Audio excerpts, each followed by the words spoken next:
शशि जी, जिस तरीके से सामना ने कई सारी गंभीर बातें कहते हुए और भाजपा पर सवाल खड़े किए हैं, उन्होंने देवेंद्र फडणवीस पर निशाना साधा है, एकनाथ शिंदे और अजीत पवार के ऊपर निशाना साधा है। प्रधानमंत्री को का जो भाषण है, जो उन्होंने राजस्थान में कहा था, जिसमें उन्होंने कहा था कि जो है वो कांग्रेस बहुत ज्यादा भ्रष्ट है, लूट की दुकान है, झूठ का बाजार है, और उसके बाद उसको आधार बनाते हुए शिवसेना ने ये कहा है कि फिर वो लूट का माल खरीद क्यों रहे हैं।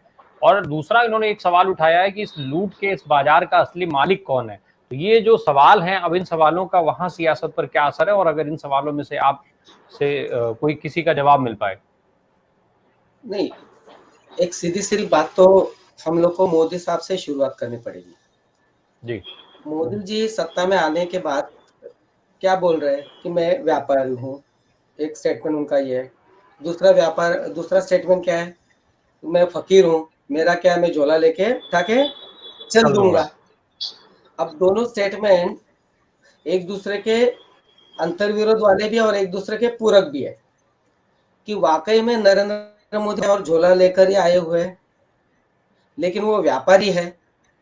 सत्ता मेरे पास रहनी चाहिए और सत्ता के लिए लगने वाले जो भी आर्थिक ताकत है वो अदानी को मैं मदद करके आगे बढ़ सकता हूं।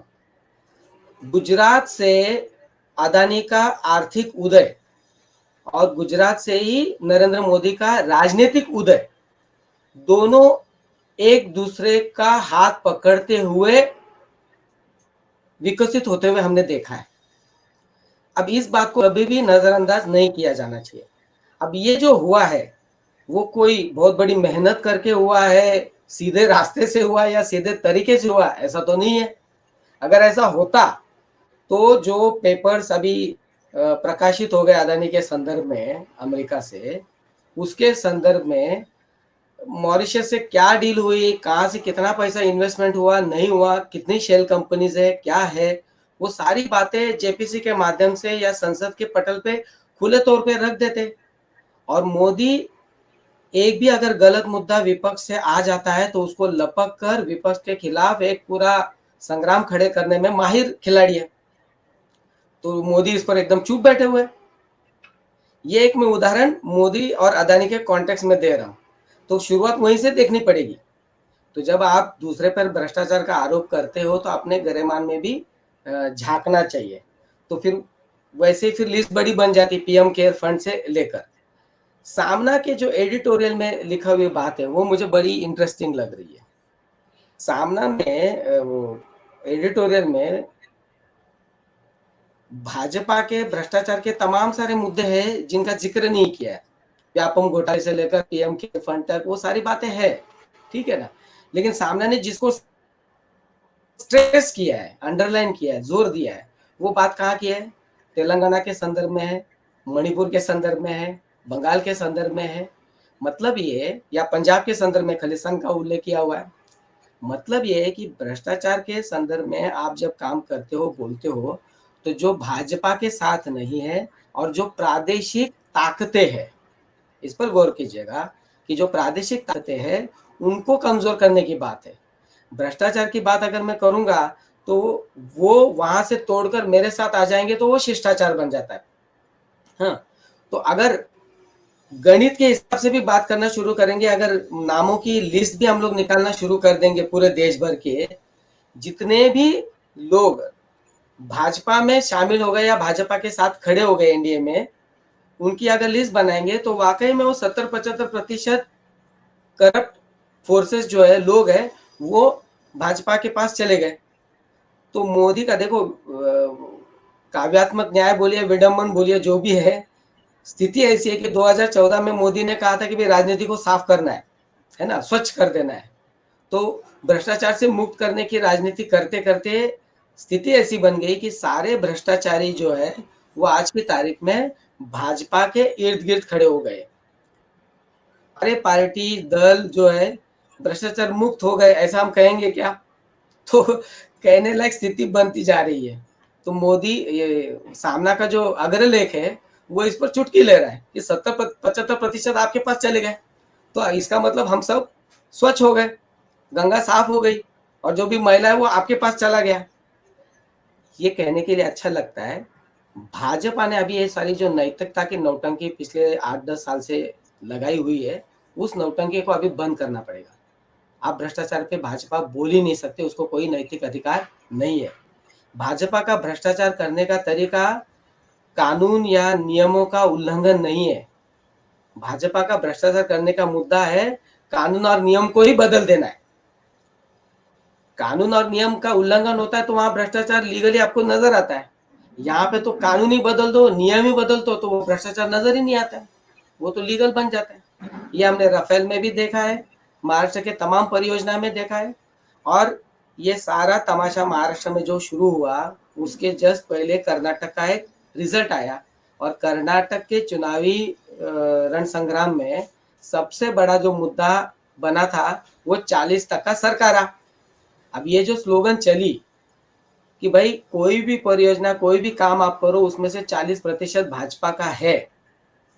अब महाराष्ट्र जो है पूंजी का गढ़ है, सारे विकास के प्रकल्प, बड़े बड़े परियोजनाएं, बड़े बड़े खर्चे वाले जो भी बातें हैं वो महाराष्ट्र में चल रही है। एक एक प्रोजेक्ट 3-3 1-1 लाख करोड़ रुपए का प्रोजेक्ट चल रहा है। फिर वो बुलेट ट्रेन का प्रोजेक्ट होने दो, या मुंबई वडोदरा एक्सप्रेसवे होने दो, या बारसू की हमारी ऑयल रिफाइनरी होने दो, या मुंबई नागपुर समृद्धि हाईवे होने दो। ये सारी बड़ी बड़ी योजनाएं महाराष्ट्र में लागू हुई है, लागू हो रही है। अगर कर्नाटक में 40% है, ये अगर रेट है कमीशन, तो महाराष्ट्र में कितना होगा इसकी कल्पना करना हमारे लिए बहुत मुश्किल है, क्योंकि वो बहुत ज्यादा होगा। तभी तो खोखा सरकार, खोखे सरकार ये जो शब्द है वो महाराष्ट्र में प्रचलित हो गया। खोखे का हमारे यहाँ का मतलब होता है 1 करोड़, पेटी का मतलब होता है 1 लाख। ये अंडरवर्ल्ड में प्रचलन में आया हुआ जो शब्द है वो अंडरवर्ल्ड माफिया का शब्द अब राजनीति में प्रचलित हो गया है, और वो प्रचलन में आना लोकतंत्र के लिए बहुत खतरनाक है। अब खोखा सरकार बन रही है तो ये खोखे आते कहां से? तो खोखे उसी कमीशन में से आते। ये कमीशन किसके पास जाते हैं?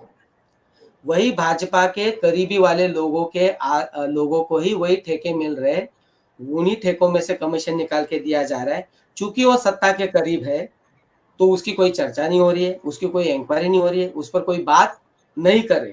और मैं गिना सकता हूँ, जैसे देवेंद्र फडणवीस के करीबी है मोहित कंबोज करके एक है, छोटे आसामी है लेकिन आजकल बहुत बोल रही है। अब वो बैंक ऑफ बड़ौदा का कर्जा भी डूबा हुआ आसामी है। या भाजपा में चले गए दरेकर है, जो शिवसेना में थे, मनसे में थे, अभी दरेकर है, जो उद्धव ठाकरे की अकल निकालने लगे आजकल, वो मुंबई बैंक के घोटाले में है। अजित पवार है, हमने देख लिया, अब उसकी बात ही करने की जरूरत नहीं है।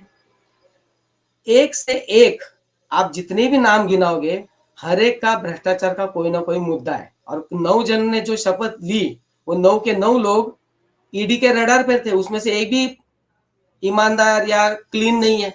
हसन मुश्रीफ से लेकर अजित पवार तक, दिलीप वळसे पाटिल से लेकर प्रफुल्ल पटेल तक। अब अगर वो वहां पर भ्रष्टाचारी है और इन पर आरोप भाजपा करती रही है, देखिए लोगों के लिए तो सब भ्रष्टाचारी है, लोगों की बात अलग है, ठीक है, लेकिन एक राजनीतिक दल के रूप में किरीट सोमैया को काम पे लगा के आपने महाराष्ट्र की राजनीति स्वच्छ करने के लिए इन तमाम नेताओं पे आरोप किए, इंक्लूडिंग एकनाथ शिंदे। अब एक एक करके वो सारे भाजपा के साथ खड़े हो गए और अब भाजपा की सत्ता आ गई। तो एक ही रात में वो आरोप बैकग्राउंड पे चले जाते हैं, वो ठंडे बक्से में चले जाते हैं। सर जिस तरीके से आरोप की आप बात कर रहे हैं, आरोप लगाए भाजपा ने ही, बताए प्रधानमंत्री ने, मंचों से खुल करके बताया, दमदार आवाज में बताया। जितनी दमदार वो भाषण करते हैं उससे ज्यादा दमदारी से इस समय वो ये बात बता रहे हैं कि किसके कोटे में कितना भ्रष्टाचार है, किसके भ्रष्टाचार की कीमत कितनी है, तो वो ये सारी चीजें बता रहे हैं। अब सर एक चीज ये बताएं, जो सामना ने पूछा है जिस तरीके से कि ये जो लूट का बाजार है इसका असली मालिक कौन है, तो ये जो एक तो जो लूट का बाजार वो कह रहे हैं, तो वो पूरे सियासत की बात कर रहे होंगे मेरे ख्याल से, अगर मैं जितना समझ पा रहा हूँ। और दूसरी चीज ये कि सर जिस तरीके से अब ये जो लूट का बाजार है, और जब हम ही ये बात बार बार कह रहे हैं या सारे लोग कह रहे हैं कि भाई भाजपा वो एक आजकल कुछ वॉशिंग मशीन और वॉशिंग पाउडर की तमाम दल जो बात कर रहे हैं, तो जब वो धुल गए तो फिर अब वो जो नया जो गुट बन रहा है या जो भाजपा, जिस भाजपा की बात की जा रही है, तो फिर वो तो स्वच्छ भाजपा हुई ना, फिर उसको लूट का बाजार क्यों कहा जा रहा है? लूट का बाजार इसलिए कहा जा रहा है क्योंकि लूटने वाले एक जगह पे आ रहे हैं। सारी राजनीतिक दलों में हमेशा एक कंसेंसस रहा है, वो कंसेंसस ये रहा है लोकतंत्र में कि भाई हम भी सब आप अपनी कमीशन लेने वाले लोग हैं। हाँ, एक दूसरे के सारे के फाइल एक दूसरे को मालूम है। और महाराष्ट्र की राजनीति में तो ये कंसेंसस बहुत अच्छी तरीके से रहा है पिछले 30 साल से। किसी को कोई दिक्कत नहीं रही है, एक दूसरे पे थोड़ा बहुत आरोप कर लो लोगों को दिखाने के लिए, लेकिन अल्टीमेटली पैचअप रहता था, एक दूसरे को संभाल लेते थे। अब मिल बांट के खाने वाला ये जो व्यवहार चलता था, ठीक है, इसमें शिवसेना भी धुली हुई नहीं है। बीएमसी का भ्रष्टाचार हमको मालूम है, और बीएमसी के भ्रष्टाचार में बीजेपी उनके साथ रही है। ये कंसेंसस अब टूट गया है, और भाजपा ने अपने आप को एकदम स्वच्छ साफ सुथरा ऐसा एक प्रतिमा बनाते हुए जोर से डंके की चोट पर कहा कि हम ये भ्रष्टाचार खत्म कर देंगे। इसका मतलब क्या निकल आया अभी?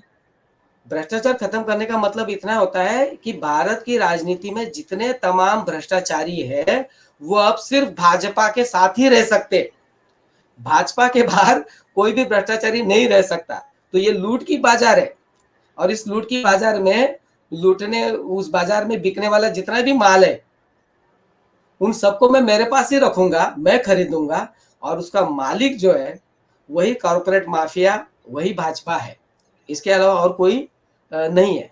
मैं एक उदाहरण आपको एक थोड़ा सा फिल्मी तरीके से अगर दूं तो कुछ साल पहले एक बेहतरीन फिल्म आई थी लगे रहो मुन्ना भाई, है ना। उसमें एक सरदार जी का कैरेक्टर है, बोमन ईरानी ने निभाया हुआ। वहां पर एक डायलॉग ऐसा है कि ये वैलेट है, ये बुलेट है, तुमको चॉइस करना क्या है। भाजपा, मोदी और अमित शाह उसी स्टाइल में काम कर रहे हैं कि ये ईडी है, ये जेल है, और ये कुर्सी है, चॉइस तुम्हारा है। तो लोग जो ईडी के घेरे में है, जो लूट की बाजार में बैठे हुए लोग हैं, वो बोल रहे ठीक है ना यार, कुर्सी पे जाते, जेल में जाने से बेहतर है। तो वहां पर कमाई थोड़ी कम हो जाएगी, कमाई थोड़ी घट जाएगी, लेकिन कमाया हुआ पैसा जो है वो अपने पास बना रहेगा। भाजपा को अगर इतनी हिम्मत है तो ट्रांसपेरेंसी की अगर बात करते हैं तो पीएम केयर फंड से लेकर भाजपा के अपने जो फंड है और रिसोर्सेस है वो पब्लिक डोमेन में क्यों नहीं ला रहे?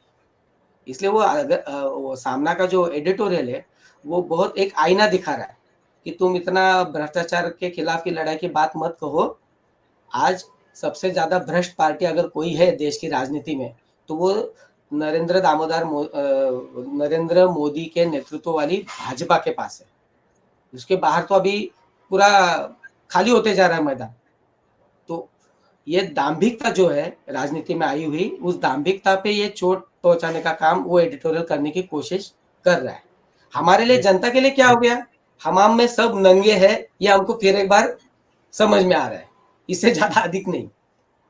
जी सर, आपने तेलंगाना का जिक्र किया है, तेलंगाना का जिक्र सामना में भी है। प्रधानमंत्री तेलंगाना के दौरे पर जब गए थे तो बड़ी बुलंद आवाज में उन्होंने कांग्रेस से लेकर के और केसीआर तक के जो भ्रष्टाचार है उसका जिक्र किया।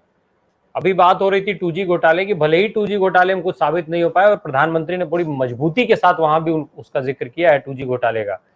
सर, कर्नाटक में जो अभी लोकसभा जब चुनाव की जिस तरीके से तैयारी हो रही है, दक्षिण की जो सीटें हैं 129, उसमें कर्नाटक में इनके पास 25 सीटें थी। कर्नाटक अब इनके हाथ से जा चुका है और वहां पर जो भ्रष्टाचार का आरोप लगा था 40% वाला, जिसका अभी हम लोग जिक्र कर रहे थे आप सब लोग, तो उसको जनता ने पूरी तरीके से उस पर भरोसा दिखाया और जनता ने इसी के चलते शायद सिरे से खारिज किया भाजपा को और तभी कांग्रेस वहां सत्ता में आई। अब सर, मध्य प्रदेश में भी एक ऐसी चीज चल रही है, 50% को लेकर के जो पोस्टर भी वो वायरल हुआ। अब ये खुद जाकर के वहां पर केसीआर की पार्टी को इन्होंने घेरने का काम किया, केसीआर की सत्ता पर सवाल उठाया। एक सवाल जो सामना ने पूछा है सर कि अब वो जो संभावना उन्होंने व्यक्त की है कि अब जल्दी ही वहां भी कुछ खेल हो सकता है। एक तो आपकी टिप्पणी उस पर कि क्या आपको भी ऐसी कोई संभावना वहां दिखाई दे रही? दूसरा सर, इसको भी जो ये भ्रष्टाचार की बात हो रही है, अगर भ्रष्टाचार को अब जनता समझने लगी है तो लोकसभा चुनाव में भी इसका असर जो है वो दिखेगा, कुछ ऐसी संभावना लग रही है आपको? एक तात्कालिक संदर्भ जो है, मोदी जी ने अभी तेलंगाना में जो कहा केसीआर और बीआरएस को लेकर, तो उसका कॉन्टेक्स्ट क्या है? तो कुछ ही दिन पहले राहुल गांधी की एक बहुत ही बड़ी रैली वहां पर हो गई। केसीआर का रोल जो प्रादेशिक पार्टियों की एकता भाजपा के खिलाफ हो रही है, उसमें अपनी एक अलग पहचान करने की राजनीति चलनी चाहिए, इस दिशा की है। अब वो उनका राजनीतिक अधिकार है, वो कर सकते, करना चाहिए, लेकिन अल्टीमेटली वो बीजेपी की मदद में जा सकता है, ऐसी स्थिति है। अगर वो ठीक से नहीं करेंगे तो भाजपा के लिए दिक्कत हो सकती है। तो अगर केसीआर हमारे साथ खड़े हैं, ये आइडेंटिटी ज़्यादा चली जाती है, तो तेलंगाना में थोड़ी सी मुश्किल हो सकती है। वैसे भी तेलंगाना में भाजपा की ताकत तो है नहीं, भाजपा अपनी ताकत को बढ़ाना चाहती है, और बढ़ाते समय कांग्रेस और केसीआर इनके बीच में वो थोड़ा सा बढ़ जाए, ऐसा वो कोशिश कर रहे हैं। वो एक तात्कालिक वाला मसला है, जैसे केजरीवाल भ्रष्टाचार के खिलाफ लड़ते लड़ते पंजाब भी ले लो, दिल्ली भी ले लो, और बीच बीच में गांधी की जगह पे लक्ष्मी या और किसी देवता की फोटो नोट पे आ जाए, ऐसी मांग भी करें ताकि हमारा एजेंडा आगे चलता रहे। ये वाली जो राजनीति होती है, कुछ उसी तरह से केसीआर की भी राजनीति चले, ये मोदी साहब चाहते हैं। ये उसका इतना ही मतलब अभी फिलहाल के लिए तो निकल रहा है। दूसरी जो बात है कि भ्रष्टाचार का मुद्दा कोई चाहे ना चाहे भारत के आने वाले लोकसभा के चुनाव में जरूर मुद्दा बनेगा, क्योंकि इन सारी चीजों से लोग ऊब चुके हैं। राजनीतिक दलों का और उनके नेताओं का एरोगेंस अभी इतना बढ़ गया है कि चुनावी राजनीति में हम जो पैसा खर्च करते हैं, मतलब वोट का, हर एक वोट का रेट मान लो मिनिमम 500 से लेकर 2000 तक चला जाता है। और कर्नाटक की पिछले चुनाव में रेड्डी ब्रदर्स का जो प्रभाव था, तब हमने देखा कि नोटों के बंडल लोगों के घर में वोटिंग के पहले दिन, पहली रात डाले गए थे। ये भी खेल हमने देखा हुआ है। तो एरोगेंस इस लेवल का आ गया कि हम वोट खरीदते हैं। बड़ा सवाल वहां फंसा है कि मतदाताओं का मत जो है, मैं अगर खरीदता हूँ एक व्यापारी होने के नाते, तो खरीदने की जो मेरी लागत है, उस लागत पे मुझे जो कमाई करनी है, तो अगले 5 साल मुझे वो कमाई करने का मौका मिलना चाहिए। ये अभी एक डेमोक्रेसी का चरित्र बनते जा रहा है हमारे लोकतंत्र का, और उसी का कॉर्पोरेटाइजेशन का एक तरीका भाजपा के रूप में हमें दिखाई देता है। तो भाजपा उस दिशा से चल रही है, उस तरह से वो काम करने की कोशिश कर रही है। लोकसभा का चुनाव भाजपा के लिए बहुत ही मुश्किल है 2024। तो जो 2024 अगर मुश्किल है, तो उसमें जितने भी, इसलिए मैंने शुरू में कहा था ना कि वो प्रादेशिक पार्टियों को अंडरलाइन करो। वो किसी भी सूरत में ये जो प्रादेशिक दल है, वो मजबूती से भाजपा के खिलाफ में खड़े नहीं रहने चाहिए। अगर वो खड़े हो जाते हैं तो भाजपा का गणित बिगड़ जाता है, ये वास्तविकता है। तो वो गणित बिगड़े नहीं, इसके लिए अभी प्रादेशिक दलों को टारगेट करो भ्रष्टाचार के मुद्दे पर, और असर्ट करके बोलो कि हम भ्रष्टाचार के खिलाफ में काम कर रहे हैं। और प्रादेशिक दलों के नेताओं को एक मैसेज दे दो कि आप जो भी कर रहे हो वो हमको तो पता है, और आप अगर हमारे एजेंडे के हिसाब से नहीं चलोगे 2024 के, तो आपको हम लोग अभी तकलीफ दे देंगे। और कोई भी प्रादेशिक दल का नेता आज की तारीख में उस तरह की स्थिति का सामना करना नहीं चाहेगा। बट राजनीतिक परिस्थिति सर के ऊपर निकल चुकी है कि बचने की जितनी भी कोशिश करो, बच नहीं पा रहे। लगभग सभी दलों के कोई ना कोई नेता ईडी की रेड तो पड़ी है या जेल में तो चला गया। ये हम लोग अक्रॉस द नेशन देख रहे हैं। अब उनके जो शीर्ष नेता है इन दलों के, वो अभी ये सोचने लगे कि जितना भी बचने की कोशिश करो, बच नहीं पाएंगे, तो अभी इसको हेड ऑन लेना चाहिए। तो कुछ उस प्रकार की परिस्थिति हमें पूरे देश भर में नजर आ रही है। सामना का एडिटोरियल लिखने वाले संजय राउत जो है, वो उसी ईडी के घेरे में आने के बाद, जेल का चक्कर काटने के बाद लिख रहे हैं, ये भी समझे आप। तो वो डर जो होता है ईडी का, वो उनका निकल चुका है, और निकलने के बाद वो बोल रहे ठीक है यार, मरता क्या नहीं करता, एक बार आपने जेल भेज दिया। और वो फिर बाकी लोगों को मैसेज देने की कोशिश कर रहा है एडिटोरियल कि देखो ये सब नौटंकी होगी मोदी की, इससे डरना नहीं चाहिए। आखिरी में एक बात है, ये सब कवायद मोदी के करने का मतलब ये हो जाता है, मतलब पार्टियों को तोड़ना, भ्रष्टाचार का आरोप करना, ईडी को इस्तेमाल करना, इसका सीधा सीधा मतलब ये हो जाता है कि भाजपा की राजनीतिक ताकत एक सैचुरेशन पॉइंट पे आ चुकी है, में कमजोर हो गई है, ऐसा बड़ी शब्द नहीं इस्तेमाल करूँगा, लेकिन वो सैचुरेशन पॉइंट पे आ चुका है और वो सैचुरेशन पॉइंट ऐसा है कि 2024 में ये नैया पार नहीं करा सकता। तो इसके लिए आपको ये सारे हथकंडे अपनाने पड़ रहे हैं। तो परसेप्शन के बैटल में मोदी अब भ्रष्टाचार विरोधी या एक स्ट्रॉन्ग लीडरशिप ऐसा परसेप्शन अभी नहीं रहा है। परसेप्शन के मामले में भाजपा जो है वो देश की सबसे भ्रष्ट पार्टी के रूप में आ चुकी है और जैसे-जैसे दिन बीतते जाएँगे, तो भाजपा के भ्रष्टाचार की बात ज़्यादा तेज़ी से हो जाएगी।